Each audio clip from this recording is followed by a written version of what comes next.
Muslimani, fushinë e tij, e gjen tek Allahu i lartësuar, tek Zoti i gjithësisë. Nëse besimtari e bën diçka për hir të Allahut të lartësuar, është tepër i fortë. I bën ballë çdo gjoje, çdo lloj vështirësie. Tregohet për një burr tek popujt para nesh. Kishte dëgjuar për një pemë, të cilën njerëzit e adhuronin përveç Allahut të lartësuar. Dhe një ditë vendos, thot do të shkoj ta pres atë pemë. Që mos adhurohet përveç Zotit gjithësisë, nuk adhurohet druri përveç Allahut të lartësuar. Ashtu vepron.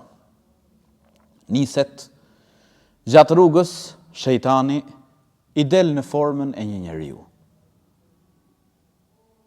Dhe mundohet që ta bind mos shkonte ta priste atë pemë, sepse shejtani do që njerëzit i devijoj, njerëzit shkojnë në dhujtari, njerëzit shkojnë zjarrin e xhehenemit, Allahu na ruaj prej tij.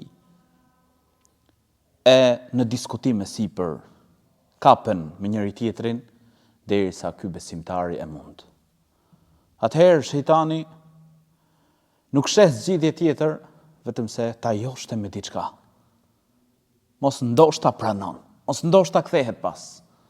Dhe i thot si mendon, sikur çdo ditë në mëngjes të zgjohesh dhe t'i gjesh nën jashtëkun tënd 2 monedha floriri.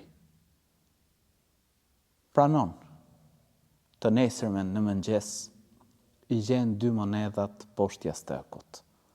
Por kjo nuk vazhdoi. Herën tjetër nuk i gjeti më.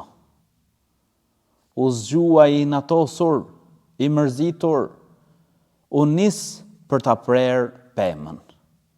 Përsëri i del shejtani në rrugë. Thot për ku? Thot jam nisur ta pres atë pemë. Thot jo. Ti nuk guxon me e pre atë pemë. Nuk e ke fuqit me e pre atë pemë. Përsëri kapen me njëri tjetrin, por këtë radhë shejtani e mund. Gati sa për ta mbytur. Thot herën e parë, qëllimi yt ishte i sinqert për Allahun e lartësuar, ndërsa këtë herë ishte për pasuri, ishte për flori. Atëherë, vllai i nderuar, motër e nderuar, për kësaj ngjarje, patjetër që besimtarja mediton dhe duhet të nxjerrë mësime. Çdo gjë që e bën, boje vetëm për Allahun e lartësuar. Nëse do që të pranohet puna, sepse puna, vepra që ne bëjmë, nuk pranohet vetëm se nëse ajo punë bëhet vetëm për Allahun e lartësuar. Innamal a'malu binniyat, thot profeti alayhi salam në një hadith.